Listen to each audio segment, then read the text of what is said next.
Welcome to my channel. আজ আমি শুরু করছি লাভ ক্ষতি। এর আগের একটা চ্যাপ্টার ক্লাসে আমরা লাভ ক্ষতি করেছি, সেখানে কিছু সূত্র, শতকরা লাভ, শতকরা ক্ষতি, বিক্রয় মূল্য, ক্রয় মূল্য এই সম্পর্কে আলোচনা হয়েছে। আজ আমরা লাভ ক্ষতির অঙ্ক শুরু করছি। প্রথম অঙ্কে বলা হয়েছে ক্রয় মূল্যের উপর 10% ক্ষতি হলে বিক্রয় মূল্যের উপর কত শতাংশ ক্ষতি হবে। কি বলা হয়েছে? ক্রয় মূল্যের উপর 10% ক্ষতি। ধরে নিলাম ক্রয় মূল্য 100 টাকা, সিপি কত? 100 টাকা। তাহলে 10% ক্ষতিতে বিক্রি করছি, তাহলে 100 টাকা জিনিস 10% ক্ষতিতে মানে কত টাকা বিক্রি করবে? 90 টাকা বিক্রি করছি। এটা হচ্ছে আমার কি মূল্য? বিক্রয় মূল্য। প্রশ্নে আমাকে বলা হয় যে বিক্রয় মূল্যের ওপর কত শতাংশ ক্ষতি হবে। তাহলে বিক্রয় মূল্য কত টাকা? 90 টাকা। ক্রয় মূল্য কত টাকা? 100 টাকা। তাহলে ক্ষতি কত টাকা হচ্ছে? 10 টাকা। বিক্রয় মূল্যের উপর যখন ক্ষতি বার করতে বলে বিক্রয় মূল্য তখন নিচে হবে। বিক্রয় মূল্য কত টাকা? 90 টাকা, সেটা নিচে হবে। আর ক্ষতি কত টাকা হচ্ছে? 10 টাকা। শতকরা আনার জন্য 100 দ্বিগুণ, এখানে একটা শূন্য শূন্য কেটে যাবে। 100কে 9 দিয়ে ভাগ করতে হবে। 100/9, 9 একে 9, 10 থেকে 9 বাদ দিলে 1, এখানে শূন্যটা নেমে যাবে। 9 একে 9, 10 থেকে 9 বাদ দিলে 1, এই 1টা উপরে চলে আসবে আর এই 9টা নিচে চলে আসছে। কত পার্সেন্ট হচ্ছে? 11/1/9%। এরকম যদি বলে, যার উপর বার করতে বলে বিক্রয় মূল্যের উপর যদি বার করতে বলে বিক্রয় মূল্যটা সবসময় নিচে হয়, যার উপর বার করতে বলে সেটা নিচে। যদি 2 নম্বর অঙ্কে বলা হচ্ছে এক ব্যক্তি একটি দ্রব্য ক্রয় মূল্যের উপর 10% লাভে বিক্রয় করেছে।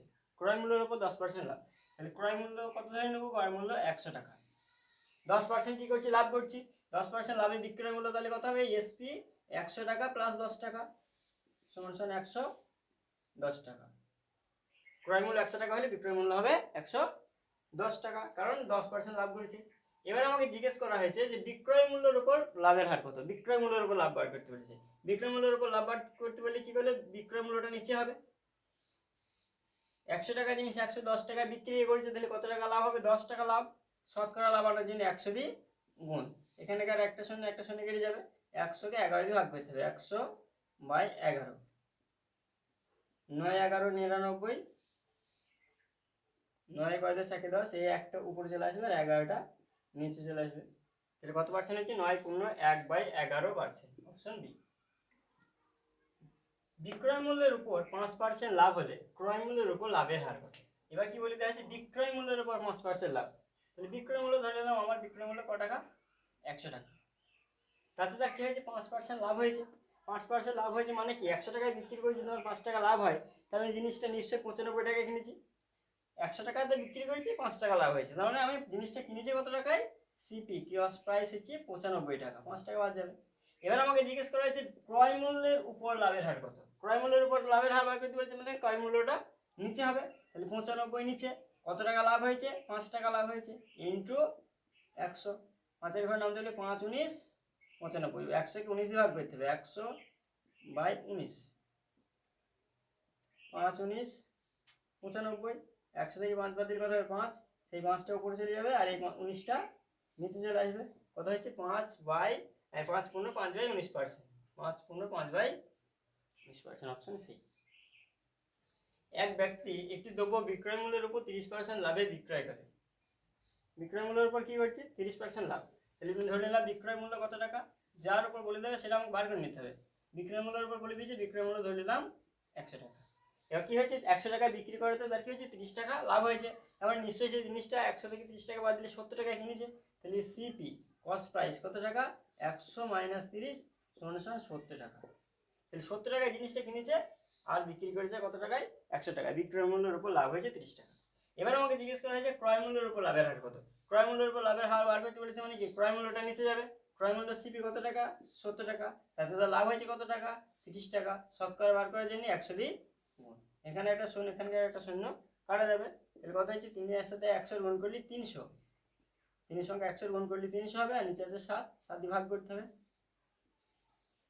7-এর ঘরে নামতে বললি 4 × 7 = 28, 8 × 10 2 10, এখানে একটা শূন্য নেমে গেল। 7-এর ঘরে নামতে বললি 7 2 14, এখানে বিয়োগ করলে কত হবে? 6, সেই 6টা উপরে চলে যাবে আর 7টা নিচে চলে আসবে। 42.6/7%, 42.6/7%, অপশন এ। বিক্রয় মূল্যের উপর 15% ক্ষতি হলে ক্রয় মূল্যের উপর কত শতাংশ ক্ষতি হবে? বিক্রয় মূল্য আমি ধরে নিলাম কত, 100 টাকা। 100 টাকায় বিক্রি করেছে, 100 টাকাতে বিক্রি করাতে কি হয়েছে, 15 টাকা ক্ষতি হয়ে গেছে। তার মানে কি, আমি নিশ্চয়ই 100 টাকার বেশি কিনেছি, 100 টাকার থেকে বেশি দামে কিনেছি, 15% ক্ষতি হয়েছে, তার মানে কি 115 টাকায় কিনেছি। তাহলে আমার কেনা দাম কত টাকা, 100 টাকা প্লাস 15 টাকা ক্ষতি, তার মানে হচ্ছে 115 টাকায় আমি জিনিসটা ক্রয় করেছি। এবার আমাকে জিজ্ঞেস করা হয়েছে ক্রয় মূল্যের উপর কত শতাংশ ক্ষতি হবে। ক্রয় মূল্যের উপর ক্ষতি বার করতে বলেছে, মানে কি ক্রয় মূল্য নিচে 115 টাকা, নিচে কত টাকা ক্ষতি হয়েছে, 15 টাকা ক্ষতি হয়েছে, 15 উপরে ইন্টু 100। 5-এর ঘরে যদি নামটা পড়া হয়, 5 3 15, 5 2 10, 3 5 15। তার মানে কি করতে হবে, 3 100 গুণ করলে 300, 300 কে 23 দিয়ে ভাগ, তাহলে 300 বাই 23, 300, 23 এর ঘরে নামতে হলে 23 1 23, 3 আর কয় 10, হাতে 10, হাতে থাকে 1, 3 দিলে মিলে গেলে 70, 3 23 কত হবে, 23 3 69, ফুটে থাকি কত 1, তাহলে এই একটা উপরে আর 23টা নিচে, 13.1/23%, 13.1/23%। 6 নম্বর অঙ্কে বলা হচ্ছে বিক্রয় মূল্যের উপর 25% ক্ষতি হলে ক্রয় মূল্যের উপর ক্ষতির হার কত। বিক্রয় মূল্যের উপর 25% ক্ষতি, ধরে নাও বিক্রয় মূল্য কত টাকা ধরে নিতে হবে, 100 টাকা। তাতে তার কি হয়েছে, 100 টাকাতে বিক্রি করে 75 টাকা ক্ষতি হয়েছে, এই 25 টাকা ক্ষতি হয়েছে। 25 টাকা ক্ষতি হয়েছে মানে কি, নিশ্চয়ই জিনিসটা 100 টাকা প্লাস 25 টাকা, 125 টাকা কিনেছে, তাহলে সিপি সমান কত হবে, 100 প্লাস 25 টাকা ক্ষতি হয়েছে। ক্ষতি হয়েছে মানে বেশি দামে কিনেছি, কম দামে বেচেছি। 100 টাকায় বিক্রি করলে আমাকে 125 টাকায় কিনেছি, তবেই 25% ক্ষতি হয়েছে, 125 টাকা। এবার আমাকে বলা হয়েছে যে ক্রয় মূল্যের উপর ক্ষতি কত। ক্রয় মূল্যের উপর ক্ষতি মানে কি, ক্রয় মূল্য নিচে 125 টাকা, নিচে কত টাকা ক্ষতি হয়েছে, 25 টাকা ক্ষতি হয়েছে, ইন্টু 100। 5-এর ঘরে নাম 25 25, 5 25, 125, 5-এর ঘরে নামতে হলে 5 20 100 সমান সমান 20%।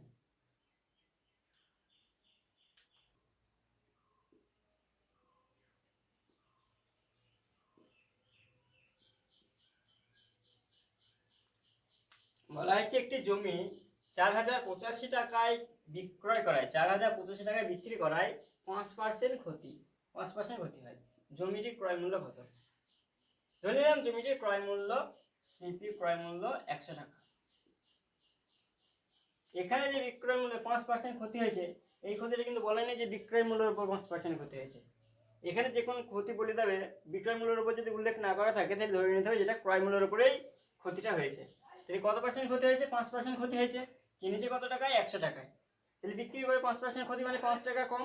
তাহলে কত টাকা বিক্রি করে, 5 টাকা কম দিলে 95 টাকায় সেই জিনিসটা বিক্রি করবে, 95 টাকায় জিনিসটা বিক্রি করবে। কিন্তু অঙ্কে বলা আছে যে জমিটা কত টাকায় বিক্রি করা হয়েছে, 4085 টাকায় বিক্রি করা হয়েছে। তাহলে আমাদের এখানে 95 যে মানটা এসেছে, সেই বিক্রয় মূল্যের সঙ্গে 4085 এই বিক্রয় মূল্য সমান হবে। তাহলে 1 মানে কত হবে, 40/4085/95। তাহলে 100 মানে কত হবে, 100 টাকা কেন বার করবো, কারণ 100 টাকা আমি ক্রয় মূল্য ধরে নিয়েছি। তাহলে 100 মানে কত হবে, 40/85 নিচে 95 ইন্টু 100। 5-এর ঘরে যদি নামতে হয় 5 19 95, 5-এর ঘরে নামতে হলে 5 8 40 0, 5 8 40, 5 1 5, 3 থাকে 5 7 35। 19-এর ঘরে নামতে পড়া হলে 4 19 76, 81 থেকে 76 বাদ গেলে কত থাকবে, 5। তাহলে 5 10 57 হয়েছে, 3 19 57। তাহলে 43-এর সঙ্গে 100 গুণ করলে কত হবে, 4300 টাকা। তাহলে জমিটি কত টাকায় ক্রয় করা হয়েছিল, 4300 টাকায় জমিটি ক্রয় করা হয়েছিল। 210 টাকায় বিক্রি করায় 40% লাভ হয়, দ্রব্যটির ক্রয় মূল্য কত। সিপি ধরে নিলাম আমার কত টাকা, 100 টাকা। 100 টাকায় ক্রয় মূল্য আর লাভ হয়েছে কত পার্সেন্ট, 40%। তার মানে জিনিসটা কত টাকায় বিক্রি করতে হবে, 100 টাকা প্লাস 40 টাকা। তাহলে এসপি সমান সমান 100 প্লাস 40 টাকা লাভ সমান সমান 140 টাকায় জিনিসটা বিক্রয় করতে হবে। কিন্তু আমাকে বলা আছে জিনিসটা কত টাকা বিক্রি করা হয়েছে, 210 টাকায়। তাহলে 140 টাকার মানে হচ্ছে 210 টাকা। 1 টাকা মানে কত হবে, 210/140। 100 মান বার করতে হবে, কারণ আমি 100 টাকা ক্রয় মূল্য ধরে নিয়েছি। 210/140 ইন্টু 100। এখানকার একটা শূন্য, এখানকার একটা শূন্য কেটে যাবে, সাতের ঘরে নামতে বললি 7 2 14, সাতের ঘরে নামতে বললি 3 7 21, 2 ঘরে নামতে বললি 50 2 100, তাহলে কত হচ্ছে 3 5 15 মানে 150 টাকা। 150 টাকা জিনিসটা কি করা হয়েছিল, ক্রয় করা হয়েছিল।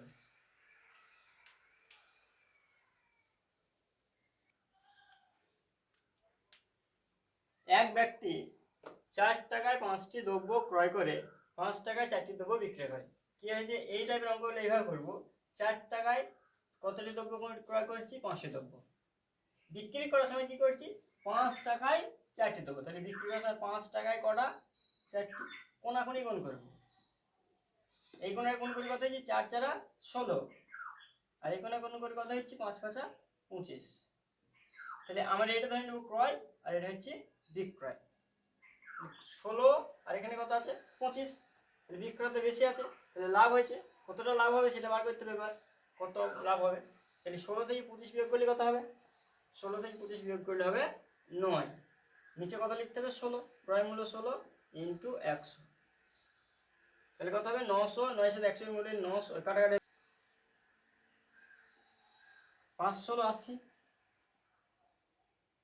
0 1 0, 5 16 80, 6 16 96, তাহলে কত হবে এখানে 4, সেই 4টা উপরে চলে যাবে, নিচে হবে 16। 4 এখন আমাদের 4 রেখেছে, 4 4 16, এর কথা কি 56 15 1/4%। এই টাইপের অঙ্ক যখন থাকবে তখন আমাকে এরকম লিখে নিতে হবে, 4 টাকায় 5টি দ্রব্য ক্রয় করছি, আর বিক্রি করার সময় কি করছি 5 টাকায় 4টি দ্রব্য বিক্রি করছি। তাহলে এখানে 4 টাকায় 5টা ক্রয়, 5 টাকায় 4টি বিক্রয়, তারপরে কোনাকুনি গুণ, এই কোনাটা আগে লিখতে হবে। 4 4 গুণ করি 4 4 16, 5 5 গুণ করি 5 5 25, তার মানে 16টা হচ্ছে আমার ক্রয় মূল্য, 25টা হচ্ছে বিক্রয় মূল্য। এখানে যখন বেশি আর এখানে কম হয়ে যায় তার মানে তখন ক্ষতি হয়ে যাবে, ক্রয় মূল্য এখানে কমে যাচ্ছে, এখানে কম ক্রয় মূল্য আর এখানে বিক্রয় মূল্য বেশি, তার মানে লাভ হয়েছে। তাহলে কত টাকা লাভ হয়েছে, 16 টাকা জিনিস 25 টাকা বিক্রি করছি, 25 টাকা বিক্রি করতে তাহলে 9 টাকা লাভ হয়েছে। আর নিচে কি হবে ক্রয় মূল্য, শতকরা লাভ বার করার জন্য 100 দ্বিগুণ করতে হবে, তাহলে কোন 9 এর সঙ্গে 100 গুণ করলে 900, নিচে আছে 16, ভাগ করে হয়ে গেল 56 পূর্ণ 1/4%।